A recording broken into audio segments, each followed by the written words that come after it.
ஜனவரி 18 நீங்கள் தவறவிடக்கூடாத 3 வெபினார்கள் நடக்கவிருக்கின்றன. 1. Understanding debt consolidation, managing loans and investments together. இதில் தங்களின் கடன்களையும் மற்றும் சேமிப்பையும் ஒரு சேர எப்படி மேலாண்மை செய்வது என்று பேசவிருக்கிறோம். அடுத்து Bangladesh crisis, a boon for Indian textiles. இதில் பங்களாதேஷின் பொருளாதார சவால்கள் எப்படி இந்திய நெசவு துறைக்கு வாய்ப்புகளை திறக்கின்றன என்பதை ஆராயுங்கள்.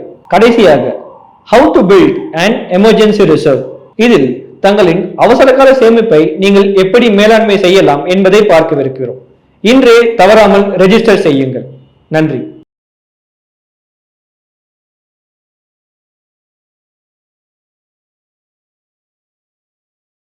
Stock performance versus portfolio performance. ஒரு 15 வருஷம் முன்னாடி இருக்கும். அப்போதான் நான் கொஞ்சம் வெளியில் சர்க்குலேட் பண்ணி என்ன நடக்குது வெளியில் அப்படின்னு தெரிஞ்சுக்க ட்ரை பண்ண காலகட்டம். அப்போ சில மியூச்சுவல் ஃபண்ட் தொழில் சார்ந்தவங்களோட மீட் பண்ணுறதுக்கு வாய்ப்பு. அவங்கெல்லாம் டிஸ்ட்ரிபியூட்டராக இருந்தவங்க. அதில் ஒரு நபர் தான் ஒரு முதலீட்டாளன் அப்படிங்கிறதையும் நிரூபிக்கிறதுல ரொம்ப ஆர்வமாக இருந்தார். நியாயமானது தான், எல்லாருக்கும் இருக்கக்கூடிய உரிமை தான். ஸோ அவர் என்ன பண்ணுவார்னாக்கா, யார் எந்த ஸ்டாக் சொன்னாங்க, அந்த ஸ்டாக் எவ்வளோ மேலே போச்சு அப்படின்ற ஒரு போட்டி மனப்பான்மையிலே எப்பவும் இருப்பார். நான் சொல்றேன் பாரு லிஸ்ட் ஆஃப் ஸ்டாக் அப்படின்னு சொல்றது அவருக்கு ஒரு பெருமை. இந்த ஸ்டாக்கெல்லாம் நீங்க பார்க்கலாம் அப்படின்னு. ஸோ 10 ஸ்டாக் சொல்றீங்க, அதுல ஒரு ஸ்டாக் இல்ல 2 ஸ்டாக் அல்லது 3 ஸ்டாக் ஏறி போச்சுன்னா நீங்க ஏறின ஸ்டாக்கை பத்தியே தொடர்ந்து பேசிக்கிட்டே இருக்கலாம். எனக்கு இதிலெல்லாம் உடன்பாடே இல்லை. என்னை பொறுத்த வரைக்கும் நான் ஸ்டாக்கை பார்க்கறத விட போர்ட்ஃபோலியோவை பார்க்கறது தான் முக்கியம்னு மார்க்கெட்டுக்கு வந்த குறுகிய காலகட்டத்திலே புரிஞ்சுக்கிட்டேன். ஏன்னாக்கா வெல்த் கிரியேஷன்ங்கிறது போர்ட்ஃபோலியோ லெவலில் மெஷர் பண்ண வேண்டிய ஒரு விஷயம். உங்களுடைய ஈக்விட்டி போர்ட்ஃபோலியோ எவ்வளோ வளர்ந்ததுங்கிறது தான் உங்களுடைய சொத்து. ஒரு சில ஸ்டாக் ஏறி மற்ற எல்லா ஸ்டாக்கும் இறங்கி போச்சுனாக்கா போர்ட்ஃபோலியோல ரிட்டர்ன் இருக்குமா? யோசிச்சு பாருங்க. ஆனால் ஒரு விஷயங்க, நான் பார்த்த வரைக்கும் சொல்கிறேன், என்னுடைய சோஷியல் மீடியா எக்ஸ்பீரியன்ஸ், உங்களவு நான் எக்ஸ்பர்ட் இல்லை, பட் எனக்கு தெரிஞ்ச கொஞ்சத்தை சொல்கிறேன். எல்லாருமே இந்த ஸ்டாக்கு தான் பார்த்துக்கிட்டு இருக்காங்க. இந்த ஸ்டாக்கு சொல்லாரு, அந்த ஸ்டாக்கு சொன்னாரு, இவர் இது சொன்னாரு, அவர் இதை சொன்னாருன்னு தமிழ், தெலுங்கு, மலையாளம், இங்கிலீஷ், ஹிந்தின்னு எல்லா லாங்குவேஜ்லையும் தேடுறீங்க. இன்னும் குஜராத்தி பின்னாடி தான் நீங்கள் போகலை. ஆனால் அங்கே இன்னும் எக்கச்சக்கமாக ஸ்டாக் சொல்கிறதுக்கு ஆட்கள் இருக்காங்க. ஸோ இந்த ஸ்டாக் அப்செஷன் நம்மளை என்ன பண்ணுது? போர்ட்ஃபோலியோ லெவலில் திங்க் பண்ணாமல் தடுக்குது. ஸ்டாக்கை பற்றியே பேசுகிறவங்க, வா உனக்கு ஒரு போர்ட்ஃபோலியோ சொல்கிறேன் அப்படின்னு சொல்கிறவங்க கூட அந்த ஸ்டாக்ல என்ன வெயிட்டேஜ் வைக்கணும்னு சொல்கிறாங்களா? ஒருத்தர் கூட சொல்ல மாட்டாங்க. ஏன் தெரியுமா? சிம்பிளுங்க. இப்போ நான் 10 ஸ்டாக் லிஸ்ட்டு கொடுக்குறேன்னு வச்சுக்கோங்களேன். இந்த 10 ஸ்டாக்கை இவ்வளவு வாங்கணும்னு சொன்னாக்கா நீங்கள் என்ன பண்ணுவீங்க? நேராக எக்ஸலில் திறப்பீங்க. எக்ஸலில் திறந்துடும், அந்த 10 ஸ்டாக் பேரை போடுவீங்க, தேதியை போடுவீங்க, அன்னைக்கு இவர் எவ்வளோ வெயிட்டேஜ் சொன்னார்னு அதை எழுதுவீங்க, நிறுவனத்தினுடைய 1 விலையை போடுவீங்க, டோட்டலை போடுவீங்க. அன்னையிலேருந்து உங்களுக்கு யார் இந்த சிபாரிசுகளை செஞ்சாங்களோ அவங்களுடைய பர்ஃபார்மன்ஸை நீங்கள் மெஷர் பண்ண முடியும். எப்படி ஒரு மியூச்சுவல் ஃபண்டுக்கு நீங்கள் NAVன்னு மெஷர் பண்ணுறீங்களோ அதே போல இந்த ஆலோசனை வழங்குறவங்களை நீங்கள் போர்ட்ஃபோலியோ லெவலில் மெஷர் பண்ண முடியும். ஆனால் அதுக்கு அவங்க உங்களை என்னைக்கும் அலோவ் பண்ண மாட்டாங்க. ஏன்னாக்கா அந்த ஸ்க்ரூட்டினி இருக்கு பார்த்தீங்களா? அந்த ஸ்க்ரூட்டினிங்கிறது சாதாரணமானது இல்லை. பட் ஒரு ப்ரொஃபஷனலா அட்வைஸ் கொடுக்கும்போது நான் ஒரு டிஃப்ரெண்டான ப்ராப்ளமை ஃபேஸ் பண்ணேன். அது என்ன தெரியுமா? அந்த ஸ்க்ரூட்டினியை நம்ம எப்படி 1000 பேருக்கு சேர்த்து பண்றது? இப்போ நான் 1000 பேருக்கு ஆலோசனை கொடுக்குற ப்ரொஃபஷனலா கொடுத்துருக்கேன். அந்த 1000 பேருக்கு கொடுத்ததை எப்படி நான் ஓவராலா இதுதான் நம்மளுடைய ஒட்டுமொத்த பர்ஃபார்மன்ஸ்னு கொடுக்கறதுங்கிறதுல சிக்கல் இருந்தது. அந்த ப்ராப்ளம் எனக்கு எப்போ சால்வ் ஆச்சுன்னா, நானே ஒரு ப்ராடக்டை கிரியேட் பண்ண போது தான் சால்வ் ஆச்சு. ஏன்னா அது ஒரே ப்ராடக்ட்ல ஓவரால் ரிட்டர்னை மெஷர் பண்ணி அதை ஆடிட் பண்ணி அதை செபி வெப்சைட்ல போட்டு உங்களுக்கு கொடுக்க முடியுது. அது வரைக்கும் என்னாலேயே என்னுடைய பர்ஃபார்மன்ஸை ஒரு டிரான்ஸ்பரண்ட் வேல மெஷர் பண்ணி ஆடிட் பண்ணி கொடுக்க முடியல. நான் சொல்லியிருக்கலாம், கிளைம் பண்ணியிருக்கலாம், but it is not easy to audit it. என்னுடைய கிளைம் வர்சஸ் சம்திங் எல்ஸ். நீங்க கூட பார்த்திருப்பீங்க, இந்த ஸ்மால் கேஸ்ல நிறைய பேர் வந்து ஒரு ரிட்டர்ன் காட்டுவாங்க. அது வந்து மாடல் போர்ட்ஃபோலியோ பண்ண ரிட்டர்ன், அந்த இன்வெஸ்டர்ஸ் பண்ண ரிட்டர்ன் இல்லை. எனக்கு இந்த மாதிரி விஷயங்கள் எல்லாம் ரொம்பவே சென்சிட்டிவிட்டி ஜாஸ்தி, எனக்கு நிறைய கோபம் வரும். காரணம் என்னன்னா, அது நியாயம் இல்லைங்கிறது தான், வேற ஒன்றும் கிடையாது. அந்த மாடல் போர்ட்ஃபோலியோ கொடுத்த நபர் மேல எனக்கு கோபம் இல்லை, அந்த மெத்தடாலஜி தப்புன்னு சொல்றேன், அவ்வளவுதான். எப்பவுமே நான் பார்த்த வரைக்கும் சொல்றேன், சோசியல் மீடியால நம்ம ஒரு விஷயத்தை சொல்லும் போது கருத்தை விட்டுறாங்க, வேற எதையோ பிடிச்சிக்கிறாங்க. அப்ப என்ன ஆகுதுன்னாக்கா, எங்களுடைய டைம் வேஸ்ட் ஆகுது இல்ல, யார் இந்த மாதிரி மத்ததை பிடிச்சிக்கிட்டு தொங்குறாங்களோ அவங்களோட டைம் தான் வேஸ்ட் ஆகுது, அறியாம செய்யற ஒரு விஷயம். சோ பாருங்க, ஸ்டாக்ஸ் இவ்வளவு எனக்கு ரெக்கமெண்டேஷனா வந்திருக்கு அப்படின்னு ஒருத்தர் என்கிட்ட சொல்லும் போது நான் என்ன நினைப்பேன் தெரியுமா, ஒரு வருஷம் தீபாவளிக்கு அவன் லிஸ்ட் கணக்கா அள்ளி விட்டுட்டு இருக்கான். சரி, தீபாவளி பத்தாதுன்னு அடுத்து ஜனவரி 1ஆம் தேதி மறுபடியும் இன்னொரு லிஸ்ட் போடுறான். சரி, ஜனவரி 1ஆம் தேதி பத்தாதுன்னு ஏப்ரல் 1ஆம் தேதி ஒரு லிஸ்ட், இது பத்தாதுன்னு பட்ஜெட்டுக்கு அப்புறம் பிப்ரவரி 1ஆம் தேதி ஒரு லிஸ்ட். எனக்கு தெரிஞ்சு 4 நாள் ஒரு வருஷத்துல லிஸ்ட் வருது. இது எல்லாம் இல்லாம இதுக்கெல்லாம் ஒரு முத்தாய்ப்பா ஒரு லிஸ்ட் இருக்கு, மஹூரத் ட்ரேடிங் அன்னைக்கு ஒரு லிஸ்ட்.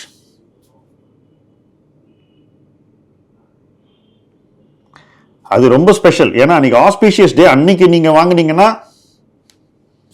வெற்றி நிச்சயம். இப்படி எல்லாம் நிறைய லிஸ்ட் பார்த்து பார்த்து பார்த்து எனக்கு என்ன தோணும் தெரியுமா, இவன் எவனாவது ஒருத்த அடுத்த வருஷம் இதே நாள் இந்த லிஸ்ட்டை நான் உனக்கு கொடுத்த இதான் ரிட்டர்ன் வந்துன்னு சொல்றானா, லிஸ்ட் கொடுக்குற ஒருத்தராவது சொல்றாங்களான்னு தான் நான் யோசிப்பேன். ஒருத்தர் வந்தது கிடையாது. ஸோ நான் என்ன பண்ணுவேன், இதெல்லாம் வந்து ஒரு ஃபோல்டர்ல போட்டு அடுத்த வருஷம் பார்த்து நல்லா என்ஜாய் பண்ணுவேன். யார் நல்லா பண்ணியிருக்காங்கன்றதை பார்க்கும்போது மகிழ்ச்சியா இருக்கும், நல்லா பண்ணாதவங்களை பார்க்கும்போது வேடிக்கையா இருக்கும், அவ்வளவுதான். So we can feel happy for the good people and we can laugh at those who are not good. நம்மளும் லிஸ்ட் கொடுத்தாலும் நம்மளும் ஒன்று இந்த லிஸ்ட்ல இருப்போம், அந்த லிஸ்ட்ல இருப்போம். அதனால தான் எனக்கு இந்த லிஸ்ட் கொடுக்குற பிசினஸ்ல நம்பிக்கை இல்லை.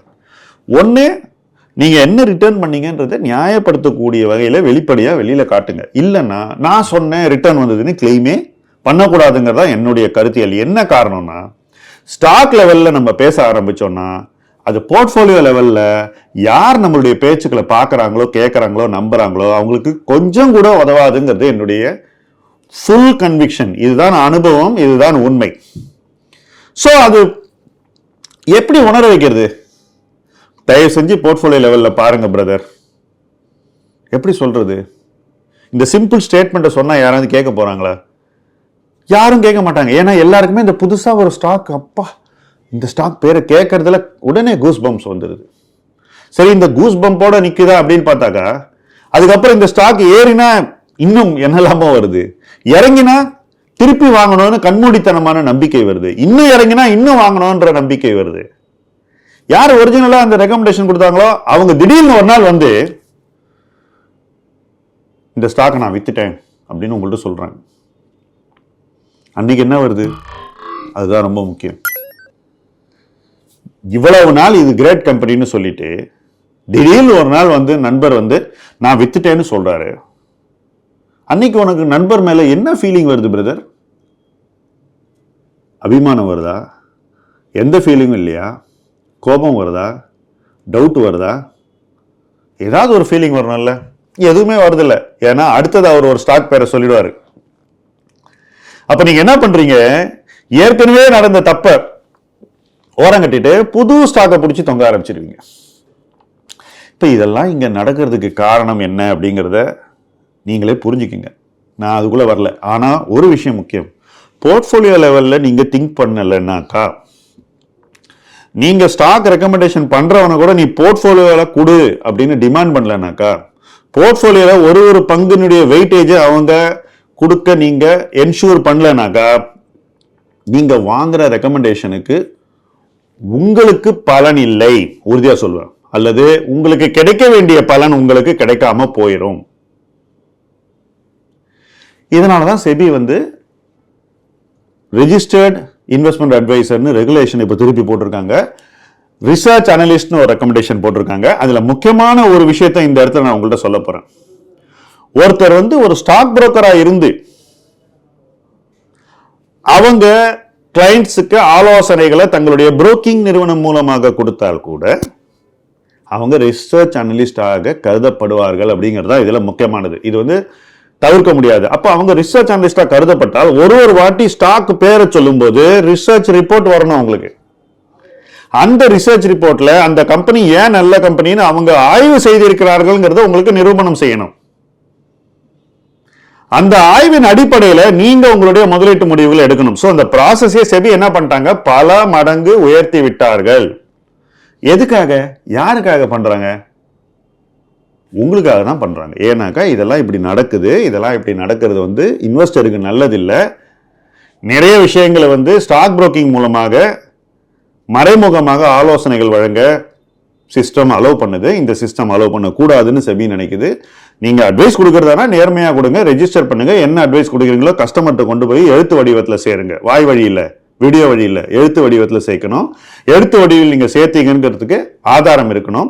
யார் யாருக்கெல்லாம் அட்வைஸ் கொடுக்குறீங்கன்றதுக்கு ஒரு லிஸ்ட் இருக்கணும். அவங்களுடைய பெயர்களை எல்லாம் நீங்க கேவைசி பண்ணி ரெஜிஸ்டர்ல வச்சிருக்கணும். அவங்கள்ட்ட நீங்க வாங்குற ஃபீஸ் டிரான்ஸ்பரண்டாக இருக்க வேண்டும். இப்படி பல விஷயங்களை கொண்டு வந்துட்டாங்க. ஆனா இது எல்லாம் நடந்தும் கூட இது இன்னும் போர்ட்ஃபோலியோ லெவலுக்கு வராது, ஸ்டாக் லெவல்ல தான் இருக்கும் இந்த அட்வைஸ்ங்கிறத நீங்கள் மனதில் கொள்ள வேண்டும். மறுபடியும் வீடியோல மைய புள்ளிக்கு வர்றோம். என்ன தெரியுமா, ஸ்டாக் லெவல்ல எவ்வளவு அட்வைஸ் கொடுத்தாலும், நான் கொடுத்தாலும் சரி, யார் கொடுத்தாலும் சரி, அது செல்ஃப் எடுக்காது. ஏன்னாக்கா சில அட்வைஸ் வந்து நல்லா ஒர்க் அவுட் ஆகும், சில அட்வைஸ் நல்லா ஒர்க் அவுட் ஆகாது. நீங்க அதை இன்டர்பிரட் பண்ண விதம். ஒருவேளை நீங்க வந்து நல்ல அட்வைஸ் கொடுத்த பங்கை வந்து கொஞ்சமா வாங்கிட்டு தப்பா அட்வைஸ் கொடுத்த பங்கு அதிகம் வாங்கி வச்சிருந்தீங்கன்னா அது போர்ட்ஃபோலியோவில் பெரிய பாதிப்பை கொடுக்கும்.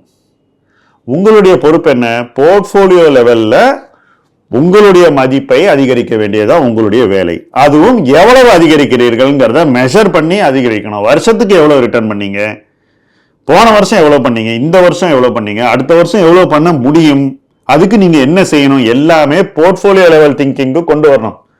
போர்ட்ஃபோலியோ லெவல் திங்கிங் கொண்டு வரணும்னா அதுக்கு ஒரு விதமான மனநிலையும் ப்ரிப்பரேஷனும் ரிசர்ச்சும் ப்ராசஸும் வேணும். இதெல்லாம் இருந்தாக்க நிச்சயமா நீங்க போர்ட்ஃபோலியோல சக்சீட் ஆக முடியும். ஆனால் அதற்கான எல்லா இன்கிரீடியன்ஸும் இருக்கா, நம்மளால பண்ண முடியுமா, நமக்கு இன்னொருத்தருந்து கிடைக்கிற இன்புட்ஸ் போதுமானதா, இந்த இன்புட்ஸை வச்சுக்கிட்டு என்னால போர்ட்ஃபோலியோ லெவல்ல ரிட்டர்ன் பண்ண முடியுமா, இந்த கேள்விகளை கேளுங்க. இந்த கேள்விகள் உங்களுக்கு நியாயமான விடைகளை கொடுத்தால் நல்லது. அந்த விடைகள் கிடைக்கும் என்ற நம்பிக்கையோடு இணைந்து பயணிப்போம். முதலீட்டு களம் உங்கள் களம். நன்றி.